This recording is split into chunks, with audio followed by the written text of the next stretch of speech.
ની પૂનમનો કાજલ એકલો, તારા રૂપની પૂનમનો કાજલ એકલો. સુલક્ષણા મારી સલુ સલુ. ઓહો, સુલક્ષણામાંથી સલુ, ઉલ્લાસ, આજથી તમે મારા ઉલ્લુ ઉલ્લુ. સલુ ભોગી જા, ત્યાં કાંટો પડ્યો છે. તારા નાજુક પગ એના ઉપર પડશે તો તને કાંટો વાગી જશે. ઉલ્લુ, તમે મારું કેટલું બધું ધ્યાન રાખો છો. સલુ, કાંટો તારા પગમાં વાગે અને તારા ચંદ્રસમા મુખમાંથી નીકળેલી વેદના મારું હૃદય ઝીલવી ન શકે. તો બીજા હવે ચાલો સલુ. ઉલ્લુ, શું તમે મને સદાય આવી જ રીતે રાખશો ને. ચલો, મારા હૃદયના ઝરણામાં સદાય તમારા જ પ્રીતના ગુંજન થતા રહેશે. ચલો ઉલ્લુ, આજ આપણા લગ્નને 1 જ મહિનો થયો છે, પણ સમય કેમ નીકળી ગયો એ ખબર જ ન પડી. ચલો, સમયને પ્રીત સાથે ભવો ભવનો સંબંધ હોય છે. તારા કોમળ સ્વરથી મારી પ્રીતના પંખી કલરવ કરતા રહે છે. ચલો ઉલ્લુ, તમારી પ્રીતના ઝરણામાં સંગીતના સુર સંભળાય છે. આ ચંદ્રમાના તેજ પણ આપણી પ્રીતના ગીતો ગાય છે. જુઓ પેલા ચંદ્રને. ચલો, તું જ મારી ચંદ્રમુખી છો, તું જ મારી સુર સરિતા છો. મારા હૃદયના અંધકારમાં તું ચાંદની રાત બનીને આવી છો. ચલો ઉલ્લુ, ખરેખર આ પ્રણય બાગમાં ગુંજન કરતા ભ્રમર લગ્ન જીવનના 5-10 વર્ષ પછી કલેશરૂપી ડંસ તો નહીં દે ને. ચલો, આ શું કહ્યું તે? 5 વર્ષ તો શું, ભવો ભવ પ્રીતના પુષ્પોને પ્રફુલ્લિત રાખી. આપણી પ્રીતના ગીતો આ સમાજ ગાશે. ચલો, પ્રીતના ગીતો ગાશે. જોયું ને કેવા લેર કરે છે અને મોજથી ગીતો ગાય છે. અને તમે આ 10 વર્ષમાં કોઈ દી મારા માટે ગીત ગાયું છે? અરે ગાંડી, એમાં શું? લે સાંભળ.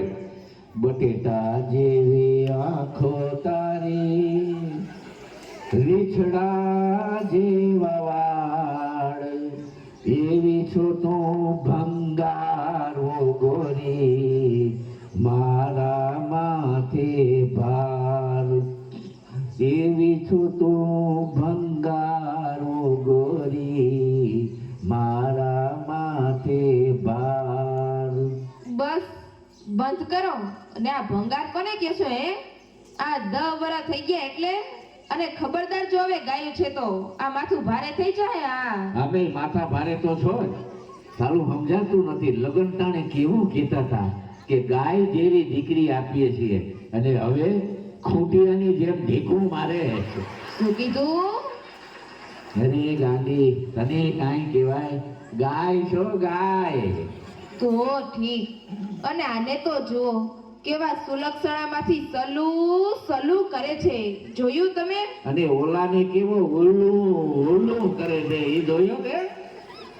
સાલું મોબાઈલ ખરીદી લીધા પછી ખબર પડે કે હજી મોડેથી લીધો હોત ને તો આનાથી ઊંચું મોડલ મળે. આ ભંગારમાં સારા મોડલ મળે. કેમ? શું થાય છે? આ તું બાજુમાં ઊભી છો ને એટલે ધ્રુજારી આવે. એ ધ્રુજારી મારાથી નથી આવતી. આ તમારા ખિસ્સાનો મોબાઈલ ધ્રુજે છે. રોંગ નંબર છે ધની. આનું નામ લેતા બેટરી ગઈ અને બોલતી હતી એ બાએ ગઈ.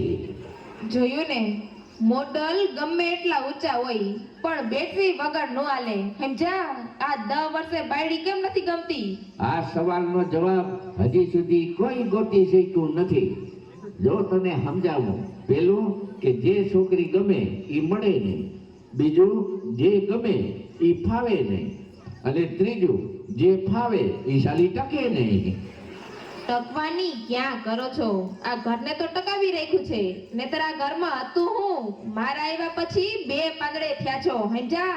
આ વાત દરેક સ્ત્રીઓ બોલે બોલે અને બોલે. ગાંડી, પાંદડાથી ભરેલું આખું ઝાડ હતું.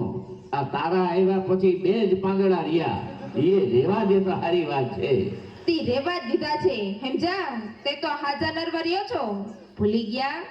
માંદા પડો છો ત્યારે સારવાર કોણ કરે છે? પણ હું માંદો પડું છું હું કામ? આ જેટલા દી હાજો રહું છું એટલા દી તારી ટકટકમાં ખાધો છું. આ પરિસ્થિતિ મને 10 વર્ષથી પૂજવે અને હવે આમ ઊભી છું હું. હાલને નીચું જોઈને હાલજે. ત્યાં કાંટો પડ્યો પગમાં ગરી જાય ને પછી ભેકડા તાણી. આમે તમારા ભેળા હાલીએ ને તો કાંટા ગમે ત્યાંથી આવી જાય. આ જોયા જાયણા વગર ફેરા ફર્યા તો એવડો મોટો કાંટો નડશે ઈ ખબર નહોતી સમજા. આ કાંટાની વાયરમાં આંખ બંધ કરીને ઠેકડા તો માર્યા.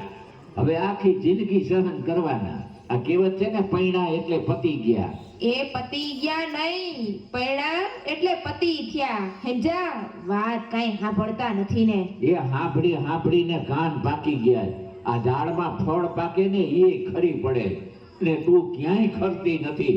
આ 10 વર્ષમાં હક લેવા દીધું નથી. તી ક્યાંથી લેવા દે? પૈણીને લઈ આવ્યા છો, કઈ દાનમાં નથી આવી સમજા. તી એમાં ઊભી હો થઈ ગઈ એથી બે ને. હવે આને સ્પીડ પકડી. ગાંધી એ દાનની પેટી હારી, એમાંથી ધન તો નીકળે અને તારા મોઢામાંથી તો કારેલાનો જ્યુસ નીકળે. જ્યુસ એટલે કેવા હું માંગો છો? જ્યુસ એટલે રસ, તારા જેવો કડવો ઝેર. ખબર જ હતી, મને ખબર જ હતી. હવે અમે કડવા ઝેર જેવા જ લાગીએ ને.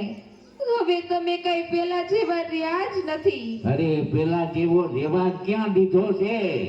જા ઘરમાં જઈને આરામ કરીને. અરે આરામ તો મારા નસીબમાં જ નથી. લાગે છે હવે સંસાર